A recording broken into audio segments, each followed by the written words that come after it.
예, 안녕하세요. 섀도우 워, SHADOW, 섀도우, 그림자 아닙니까? 그 섀도우 워, 그림자 전쟁. 예, 지금까지 미국과 이란의 어떤 대결 상황을 이렇게 언론에서 표현을 하는 것 같습니다. 그런데 이번 미국의 폭격으로 이 섀도우 워가 핫 워로 바뀌는지 주목이 됩니다. 어제 3일 금요일 오전 바그다드에서 미국의 드론이 이란의 혁명수비대 쿠드스군 사령관, 그 다음에 이라크의 친이란 시아파 민병대 부사령관 드론 공습으로 살해했습니다. 이것이 지금까지 미국과 이란 간의 그 섀도우 워를 끝내고 핫 워로 시작되는 것으로 평가가 할 수 있을지, 과연 이란이 얼마나 버틸 수 있을지, 이번 사건으로 급등한 고유가가 얼마나 지속될지 한번 검토해 보겠습니다. 이란의 혁명수비대는 1979년 이란의 이슬람 혁명 이후 조직이 되어 갔고요. 지금까지 이란의 이슬람 공화국, 신정체제 무력의 핵심입니다. 미국이 이라크의 후사인 체제를 붕괴시킨 이후에는 이 혁명수비대가 중심이 되어 갔고요. 이라크, 시리아, 레바논 등 중동 지역에서 친이란계 시아파들을 이 민병대로 조직하고, 그래서 이것을 이란의 그 군사 조직으로 사용하는, 이걸 한마디로 foreign arm 이렇게 이제 불려오고 있는데, 그러니까 이 작전을 총괄해온 인물이 이번에 사망한 솔레이마니입니다. 미국은 이란 혁명수비대와 중동 각국의 시아파 민병대를 국제 타이러 단체로 지정을 했죠. 이미 작년에 호르무즈 해협 등지에서 각종 도발의 배후로 이란과 이 민병대를 지목을 계속 해오고 있습니다. 그래서 드디어 지난 12월 29일 날 이라크에 있는 3군데, 시리아에 있는 2군데 민병대 거점을 폭격을 했고요. 이 폭격을 항의하는 이라크 내에 있는 그 친이란 시위대가 바그다드 그린존 내에 미국 대사관 습격하는 이런 사태까지 진전이 됐던 것입니다. 그래서 3일의 드론 공습 전날인 2일날 에스퍼 미 국방장관이 매우 중요한 말을 한 것 같습니다. 이제 게임 룰을 바꿨다는 겁니다. 미국이 선제 공격할 수 있다고 분명히 경고를 했습니다. 바로 그 다음날 3일날 금요일 오전입니다. 바로. 그래서 트럼프가 승인을 했다 하죠.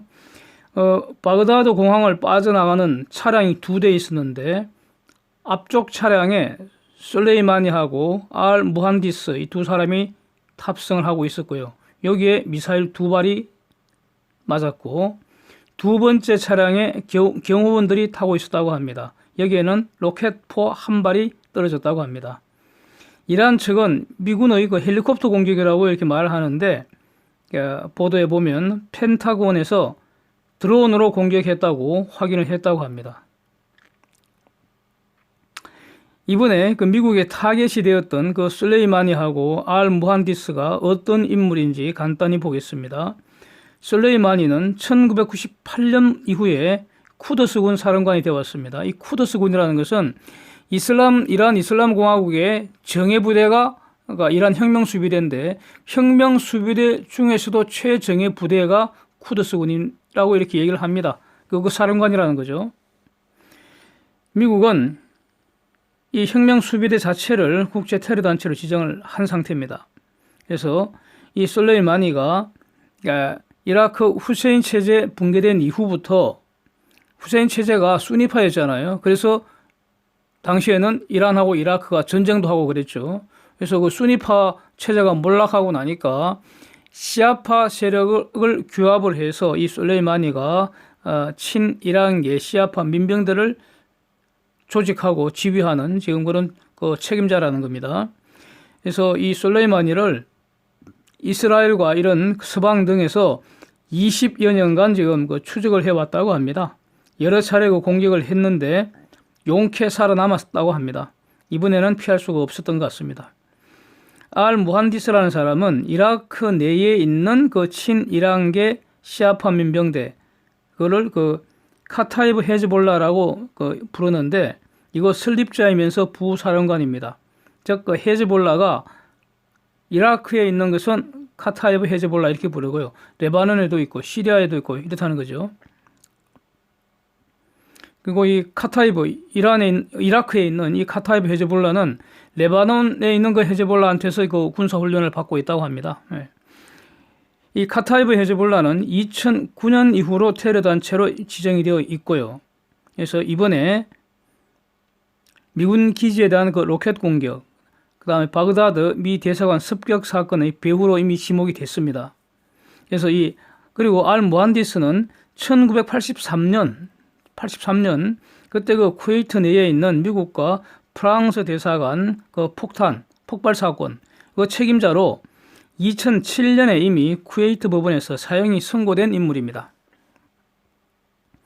그래서 그 미국이 발표하기로는 Deterring Future Iranian Attack Plans, Deterring, 억제한다, 저지한다는 거니까 이란이 별도 추가적인 여러 건의 공격 계획들을 가지고 있었다고 합니다. 이런 첩보를 입수를 한 것 같습니다. 그래서 이 장내 이 공격 계획들을 저지하기 위해서 이번에 공습을 단행했다. 이렇게 미국이 발표를 했습니다.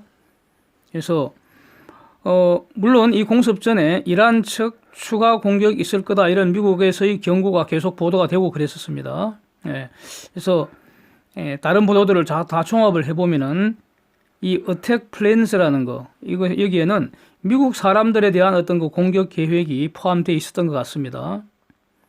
자, 여기에 대해서 이란의 하메네이, 이 하메네이라는 분을 슈프림 리더 이렇게 이제 호칭을 하잖아요. 최고 지도자라고 이렇게 호칭을 해줍니다. 예?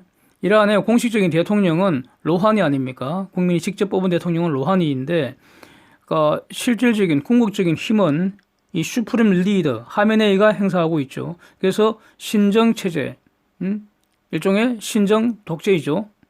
그렇게 보입니다.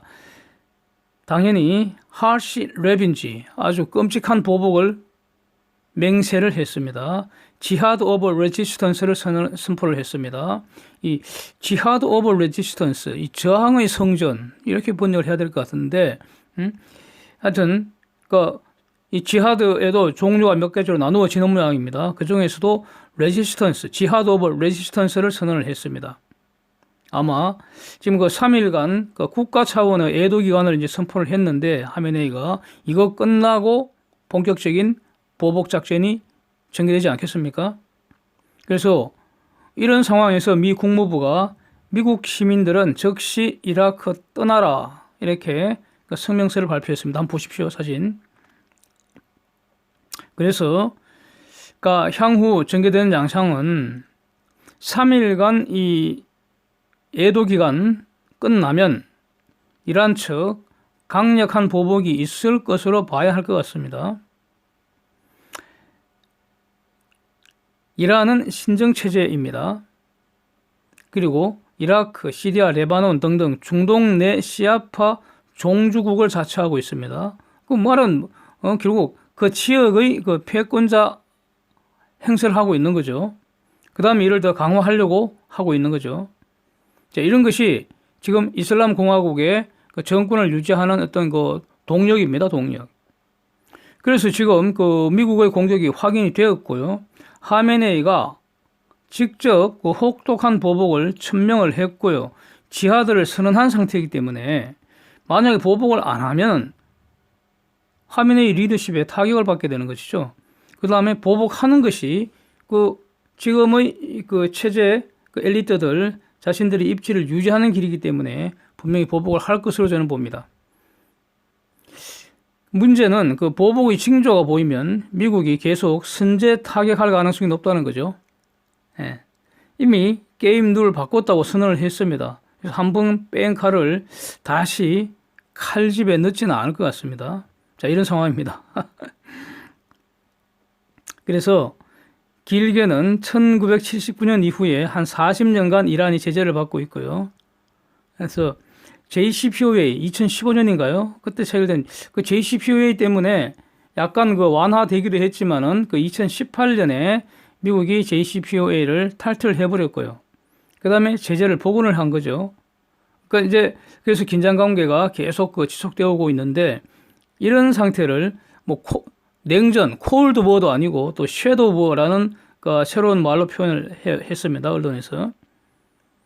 그런데 특징이 지금 그 미국과 이란 간에는 공식적으로 대화의 창구가 완전히 지금 막혀 있습니다. 대화 채널이 없습니다. 하메네이는 그 미국 특히 트럼프하고 대화 자체를 거부하고 있습니다. 그러면서 공개적으로 트럼프에 대한 인신공격을 하고 있는 거죠. 그 다음에 미국은 하메네이를 테러 단체 책임자로 지금 제재를 하고 있습니다. 하메네이 자체를 제재를 하고 있습니다. 그래서 대화 채널이 지금 전혀 없는 상황에서 보복의 선제 타격으로 맞서면은 이는 섀도우 워가 핫 워로 바뀌었다는 것을 의미하는 거 아니겠습니까? 뭐 전쟁은 이렇게 시작하는 거 아닙니까? 자, 이란의 보복 수단이라는 거. 이건 일단은 이란은 미국과 이스라엘을 지금 배후로 지정을 했고요. 이스라엘은 항상 따라다니죠. 그 다음에 그 미국이 공식적으로 확인을 했습니다. 자, 그래서 시리아나 이라크나 레바논 이 중동 지역의 미 대사관 또는 이스라엘 대사관 타깃이 되지 않겠습니까? 백악관은 이란의 사이버 공격을 지금 우려한다고 어떤 그 견해를 밝혔습니다. 그 다음에는 또 이제 유조선이죠. 왜냐하면 세계 사람들이 이목을 끌어야 하니까. 또 사우디 등에 있는 그 유전시설 뭐 이런 게 이제 공격 대상이 되지 않을까 이렇게 예상하는 게 합리적이죠. 그 다음에는 수단은 친이란계 민병대나 반군들, 저기 예멘의 후티 반군들 이걸 활용해서 대리전 형태로 진행되지 않겠습니까? 그래서 뭐 그 자폭 이런 거보다는 로켓이나 미사일 같은 거 이걸 사용할 가능성이 높겠죠. 그래서 누가 쏜지 모르게 지금까지 했던 것처럼 표시 안 나게 기습적으로 게릴라식으로 이렇게 전개될 가능성이 현재로서는 가장 높지 않을까 보여집니다. 구체적인 진행 모습은 이제 드러나겠죠, 뭐. 근데 아주 그 참 불행하게도요. 시아파 민병대가 있는 그 지역이 미국과 이란 간의 그 전쟁터가 될 가능성이 높은 것 같습니다. 당장에 이란 본토에서 전투행위가 일어날 것 같지는 않습니다. 자, 이 상황에서 중공이나 러시아나 북공이 공개적으로 이란 지지는 저는 못하리라고 보고요. 몰래 지원할 수 있을 것인가? 이것도 쉽지 않으리라고 저는 봅니다. 이거 이렇게 했다가는요, 미국의 직접 공격을 지금 그 당할 수도 있고요. 이것도 고려해야 되고, 그것보다도 중공과 러시아는 지금 미국과의 협상에서 얻을 것이 많기 때문입니다.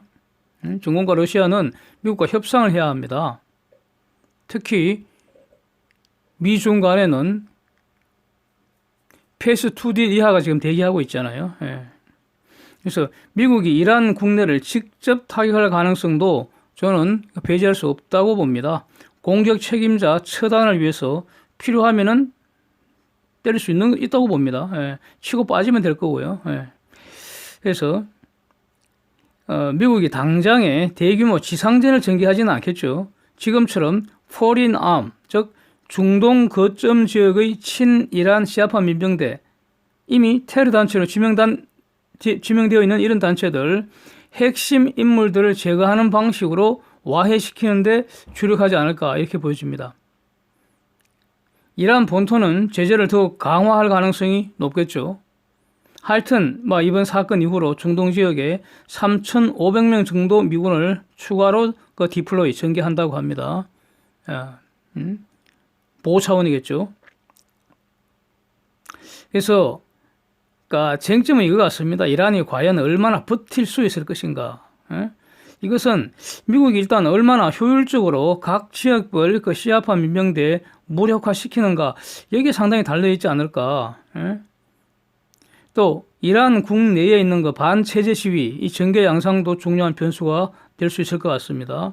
이미 11월 15일 이후에 이란 전국적 시위 그 과정에서 호메이니와 하메네이 초상화가 테헤란 시내에서 불탔다는 거죠.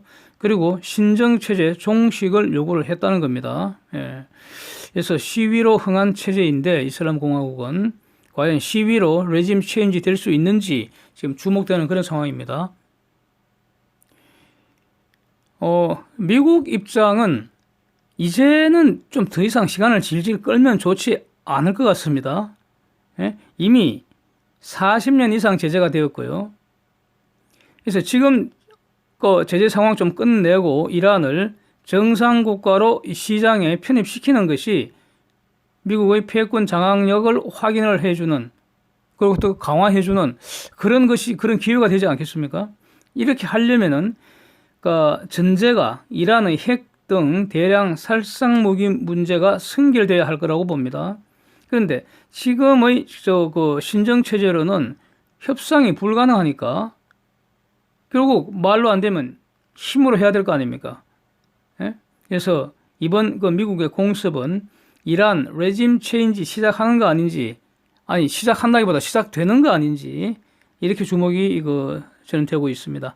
미국은 언제나 테러 책임자를 추적을 하고 있기 때문에 여건만 맞으면 주저없이 제거한다, 그걸 보여준 게 이번 사건인 것 같습니다. 자, 어쨌든 이번 급작스러운 공습으로 유가가 급등을 했습니다. 그러니까 뭐 작년 말부터 그 지오폴리티컬 리스크가 갑자기 급 부상을 했다 하는 이런 점은 몇 차례 지적이 됐었는데, 이게 바로 급작스럽게 실현이 됐습니다. 발전해 버렸고요. 그래서 이제 유가가 반등한 것 같습니다. 그래프 한번 보시면요, 대략 한번 한 3% 정도 올라 있습니다.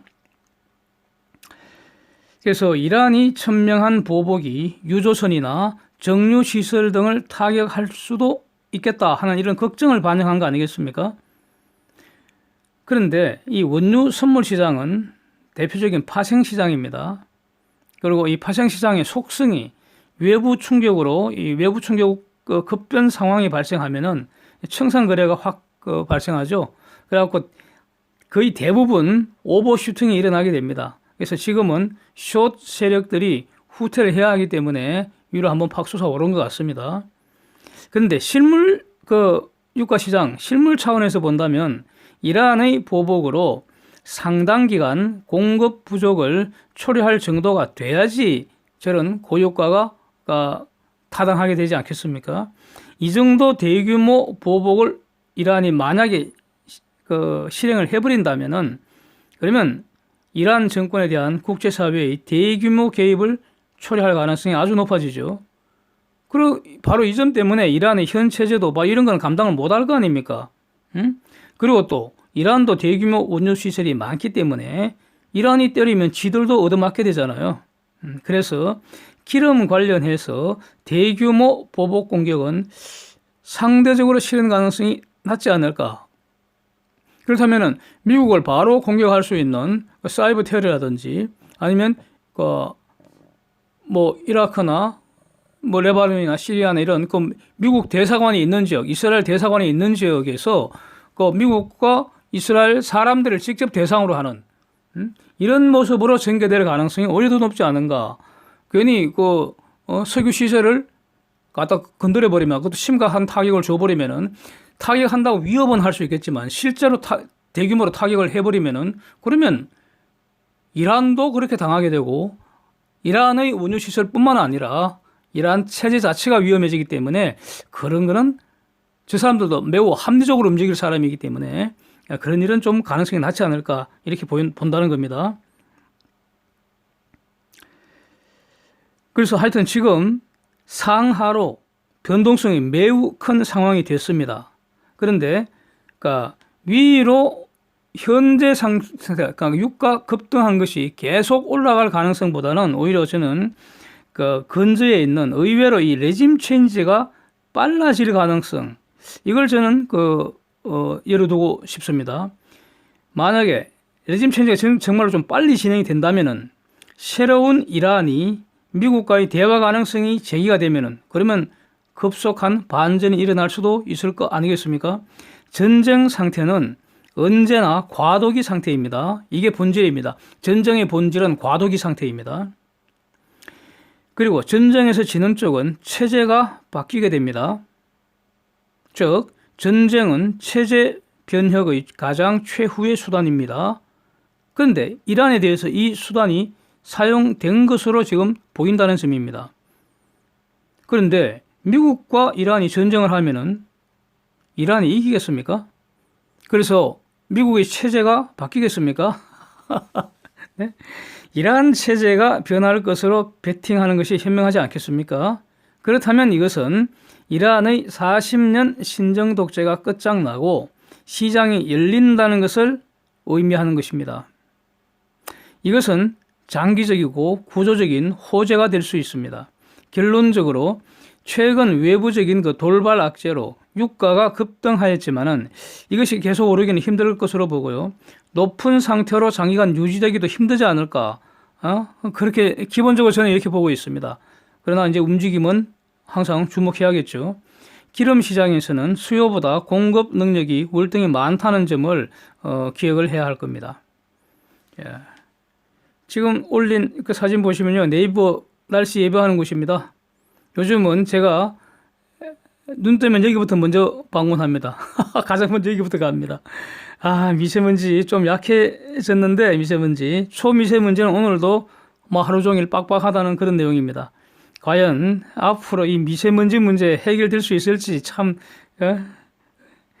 어린 시절에 봤던 그 푸른 하늘 맑은 공기 되찾을 수 있을지 정말 짜증납니다. 매우 짜증스럽습니다. 예.